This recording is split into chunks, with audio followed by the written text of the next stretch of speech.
Hey Cup of Christ fam, your girl is back and burnt. I feel like I got more burnt at camp than I did at Arizona. I don't know why. Well, because I was in the water mostly Saturday and Sunday. Yikes. So anyway, I am back. I am refreshed. I am ready to do these videos. I've missed you guys. I do apologize. It's just, you know, coming back from Arizona was a pain in the butt because I had the red-eye flight and it was just exhausting. And then on top of that, I had, you know, had to pack for camp. So it was just so much going on. But I do thank you guys for your patience. Y'all, Arizona camp was amazing. The AZ Mop treated me so well. I felt so spoiled. But on top of that, God, it was just really amazing. So God really spoke to me. The messages really impacted my life. And the word transformed me, transformed my life. As it always does, and I felt so rejuvenated, and I felt refreshed on seeing what the Lord has for, you know, my life and this generation pretty much. And then coming back camping was just awesome as well, you know, going out there, and of course I had no service. It took forever and a day. If you follow me on my personal Instagram, I had to post like these videos. I was posting these videos, but they took forever to load. So, but the view was beautiful. Where we were camping at was beautiful. Everything was just amazing. It was just awesome to be in His presence and relax. Coming back was hard. But anyways, I just want to get on into these questions. I've got verses that I want to read to you, but these questions are really good. All right. So the first question is, somebody asked me, what's wrong with listening to non-Christian music, secular music? Okay, so I'm just going to give you a list of verses on what the Bible talks about, you know, secular world and our world and how to live according to His will. So I'm just going to give you the verses and then I'll give you guys my opinion. So 1 Peter 2:12 says, be careful to live properly among your unbelieving neighbors. Then even if they accuse you of doing wrong, they will see your honorable behavior and they will give honor to God when He judges the world.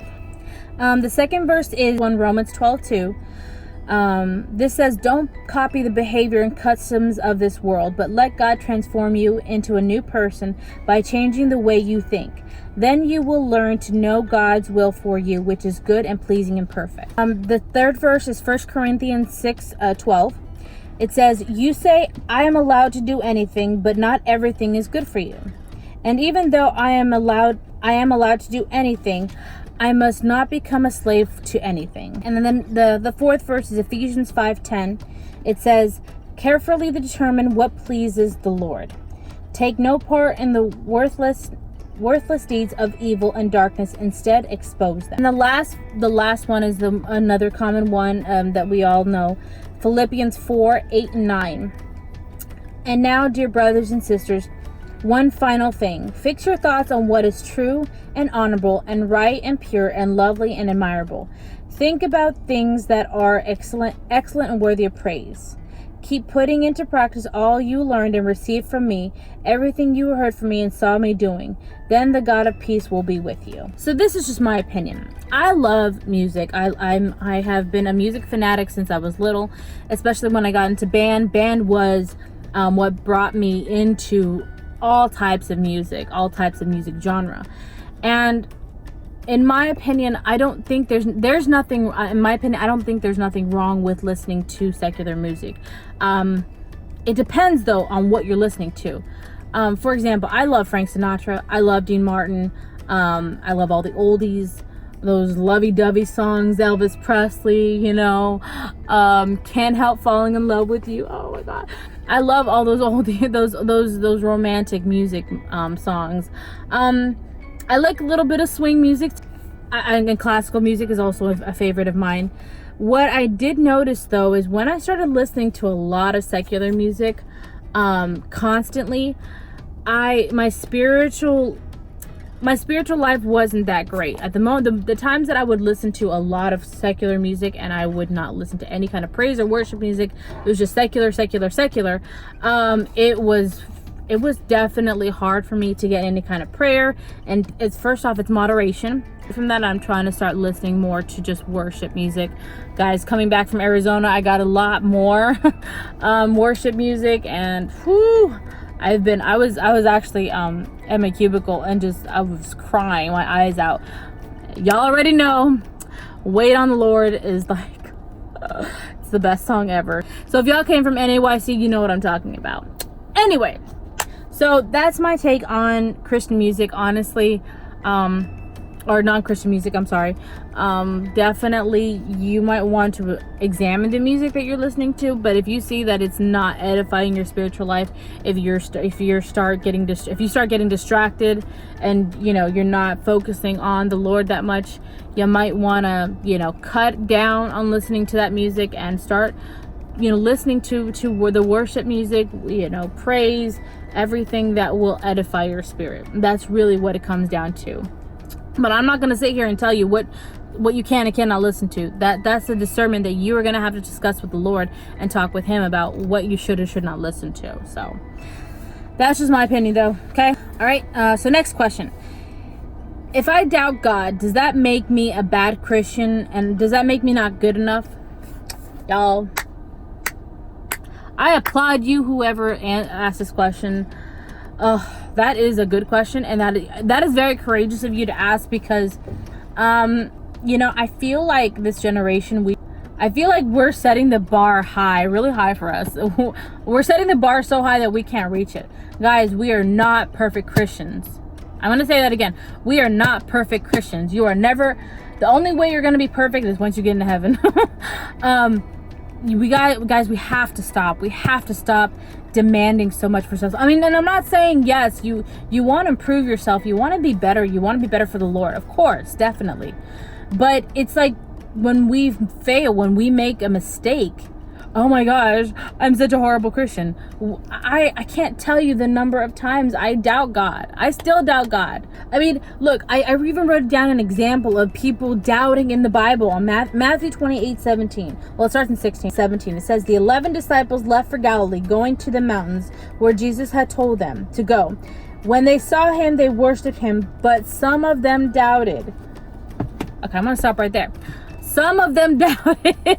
Guys, it is okay to doubt. Honestly, I feel like when I doubt, I am able to bring my doubt to the Lord, and it's like we have an even deeper, our relationship goes even deeper when I doubt him.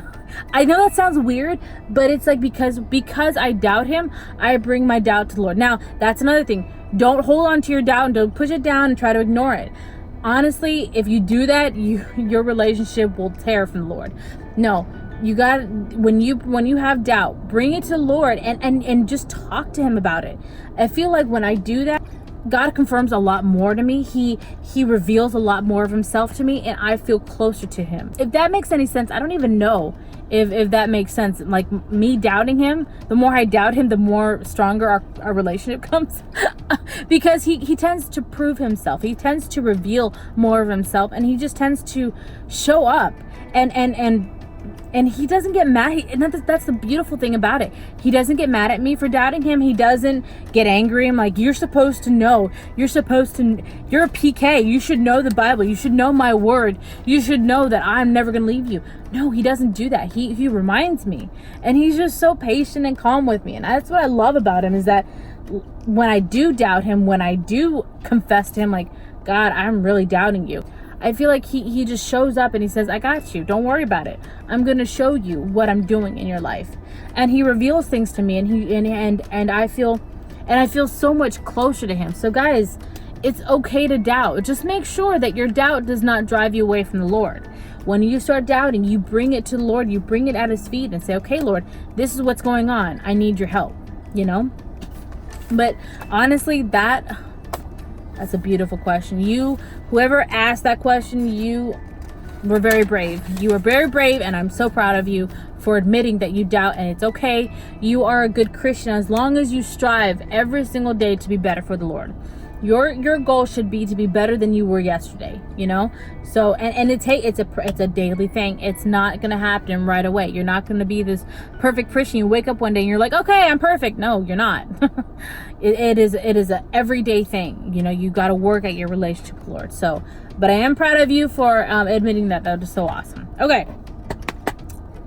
So the third question is, I feel like God is ignoring my prayers. What do I do?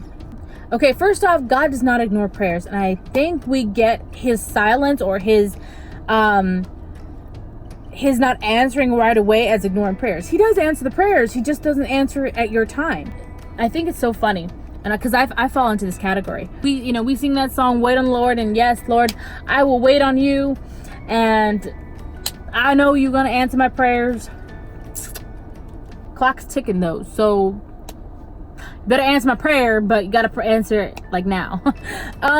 The thing is that when we say, Lord, whatever your will is, we're telling him, we're accepting that whatever his will and whatever his time, that's what we're gonna go with. But I feel like we forget that.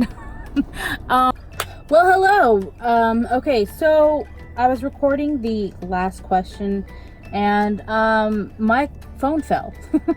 My phone fell, and then I pressed the stop. So I continued to talk, and it wasn't recording. Okay, let's try this again. So I was recording on my break, my lunch break. So I'm going to have to record the rest of it.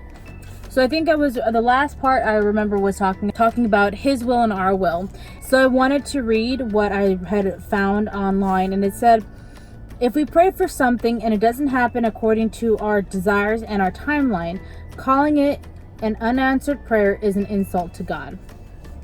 And I honestly believe that is so true. God's will and God's way and God's timeline is not ours. So we have to confide in him and trust in him that he's going to be taking care of everything and on his timeline and when he wants.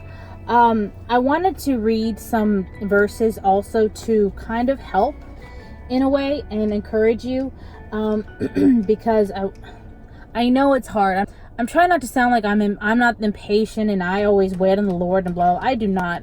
I honestly believe that's why God is making me wait for so long for everything that I ask, is because I need to learn patience.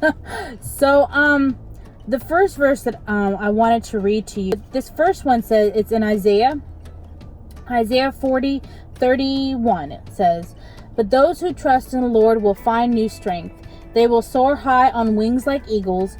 They will run and not grow weary. They will walk and not faint. The second one is 1 Thessalonians 5:16 and 17.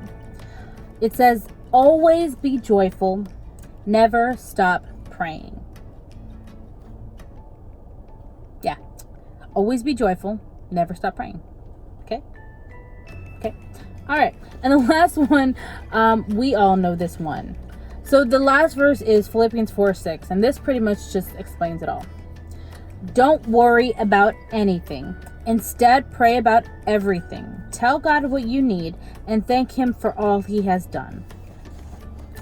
I feel like sometimes we are like little kids, and it reminds me of my little kids that I teach at Sunday school. Sometimes they want to just straight up get to, the playing or the activities and all the fun stuff, but they don't want to listen to the lesson. And it's like, how can you pay attention to, and sometimes I'm thinking, how do you enjoy the activities if you don't know what the lesson is? I mean, you're going to be doing stuff and you're like, I don't even know what this means. But I feel like that's like us sometimes. We want the blessings, we want all the benefits, but we don't want to wait and learn the lesson that it took to get to those blessings. And the thing about it is that technically, we really don't have to wait on the Lord. I mean, if we want to get technical, we don't have to. We can do our own thing and get our own results. The thing about it is that we have to plant the seeds, but we have to give them time to grow. At the same time, whatever you're asking the Lord for, you can't just have it right away. God is not your genie. He is not going to give everything to you right away. But again, like I said, technically you can do whatever you want, but you won't get the best results. You won't get, and sometimes the decisions you make are completely wrong and they will have lifelong consequences. But he knew that I need to learn to wait on him. And so that's what I'm doing now. I'm waiting on the Lord. I'm waiting on him. And he's been teaching me to, that's thunder. He's been teaching me to grow and teaching me to confide in him, and sometimes, and going back to our second question, when I doubt, he teaches me to pour that doubt at his feet and trust him, and be able to be open and vulnerable to him. And he he heals me, he encourages me, and I honestly feel so much better when I confide everything in him and I grow in him, and he reminds me, and through his word he continues to remind me how faithful he is. Question, I'm not saying, that you're wrong and, you're the only one going through this. You're not. I mean, trust me, there are plenty of us that feel like God is ignoring our prayers, but he's really not. He's just answering them on his time. And, we're sitting here telling him, well, we're going to wait on him and we want his will. But sometimes his will means that we have to go with his time frame, and his time frame is always perfect. Trust me, it always is. There's a lot of things that he's done in my life that they have been on time, perfect. Even bad situations turned out perfect for me. I mean, you all already know about my testimony about my car. So, guys, just trust the Lord. Trust that God has everything planned out and he's going to take care of you. So if you are going through this, just have faith and know that that God has heard your prayers and he will take care of everything in his time and everything will be perfect. Trust me. So again, thank you guys so much for joining me today. I apologize. I want to make sure that I had answered the questions and give some verses to, for you all to meditate on, but I'm praying for you always. I love you all, and I hope that you have a wonderful week. If you have any prayer requests as well, please DM me. I love praying for you guys. Your prayers have been helping me, so I want to return the favor and pray for you all. So if you have any, petitions, just feel free to message me, and I'll be more than happy to pray for you guys. But thank you guys again for everything, for your support. I'm sorry, I'm just really exhausted right now. I'm still on vacation mode. I'm so sorry, guys. I was all lively, and then towards the end of the day, I'm just kind of, but I love you all again, like I said, and you guys are the best, and I will see you all next Monday. God bless you.